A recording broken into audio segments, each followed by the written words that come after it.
Hey everybody, in this video I want to do a review of the McFarlane Toys DC Multiverse Mr. Freeze figure. So I picked this figure up at a small independent toy shop called Their Action Figures. And in fact, I left the little sticker on here on purpose so you can see their name and their logo if the camera would focus just a little bit more. And I guess that's about as good as it's going to get. So Their Action Figures is located in Dover, Delaware. I believe they are on Facebook and Instagram. And as you can see, I got this guy for 20 bucks, which I thought was a great deal, since he is a brand new figure and pretty hard to find. I haven't seen this guy anywhere on shelves yet. And of course, you know, there is that super exclusive platinum version that has kind of the superpowers color theme. Would have loved to have gotten that one, but it is what it is at this point. It's not like I'm gonna go crazy and spend tons of money trying to get a Mr. Freeze. He's not exactly, you know, even I would say top 10 of my favorite villains of all time. So I wasn't too concerned.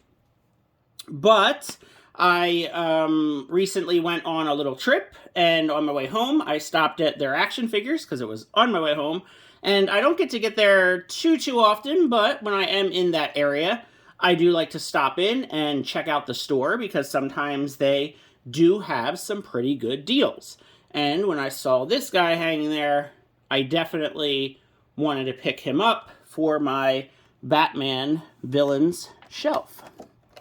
So you can see the side, it just says Mr. Freeze, and then it says Victor Freeze, which is his real name, which I always thought was weird because, you know, like, obviously it looks like Fries, but it's pronounced Freeze, but then his villain name is Mr. Freeze because of the cold theme.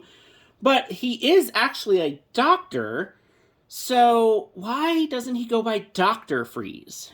I've always thought that was weird. I don't know why he goes by Mr. Freeze instead of Dr. Freeze, because I would want people to call me doctor if I was an actual doctor and a supervillain. Because I'm sure there's lots of supervillains who go by doctor who aren't actually doctors.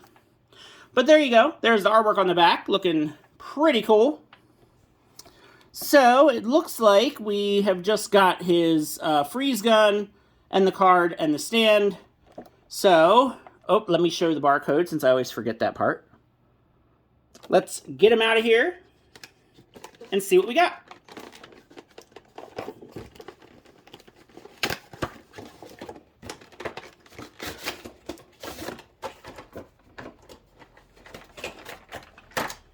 All right, let me get the card out of here.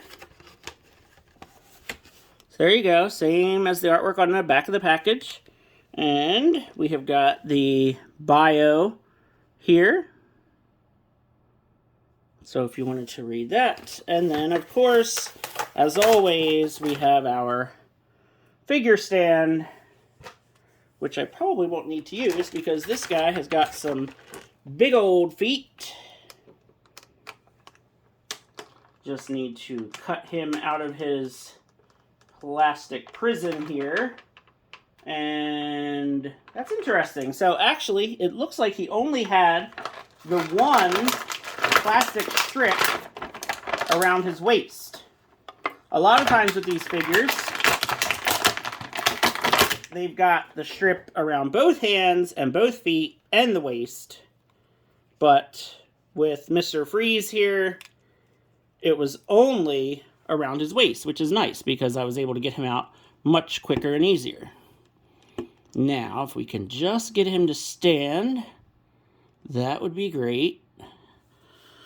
So, there he is. Actually, he looks pretty cool, I must say. So, here's his freeze gun, and we have a nice metallic silver. And let's see if this is removable. It looks like it would be, but I don't want to break it. No, I guess it's not removable. So, that ice effect thing, even though it really does look like it's removable, I guess it's not removable.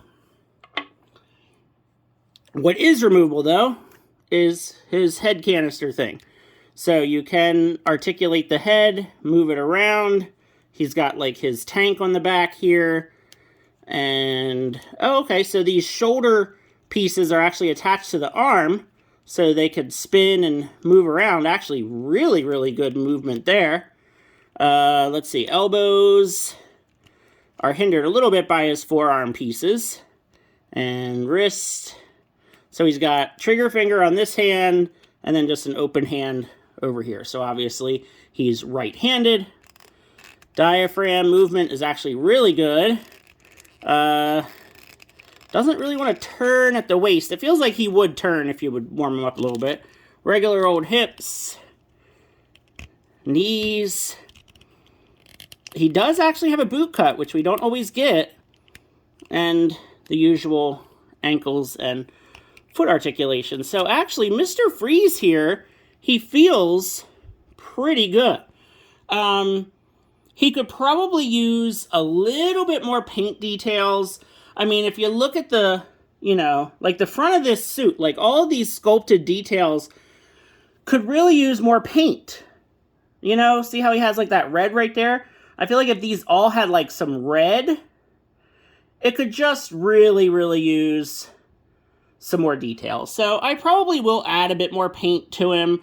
I just think filling this in with some more red. I mean, the silver looks nice, so I don't know, maybe add a little bit more silver in some places. I'm not really sure. I'll just have to kind of play around with it. And this is neat that this is removable, so you can, like, you know, decide how you want to move his head around. Now I can't get it back on. But yeah, you can kind of decide how you want his head to be looking. And then once you decide on it, you can pop the helmet back on. And there you go. So while I'm messing with him, let me try to get his gun in his hand. So I've had this problem before, and his hand is really tight, and the gun handle is very big. But I did manage to get it in there. Now let me see if I can actually get him into a really neat pose, the way that we kind of picture Mr. Freeze to hold his gun. Well, I sort of got it here. So this is how I always picture him holding his gun. So, well, again, you can pop this off, right? And then you can get him to turn his head the way you want him to be looking, right? And then pop this back on. It does take a good bit of force to get this popped back on, which is why I do it off camera. And that, yeah, that's cool. So there you go. I mean, you know, that took me all of like, what, 10 seconds to get him into a really, really cool pose. So, let's see. I don't have any Batman figures super close by, but I can bring in the Nightwing figure from the Beast Boy Build-A-Wave. Speaking of Beast Boy, here's Beast Boy.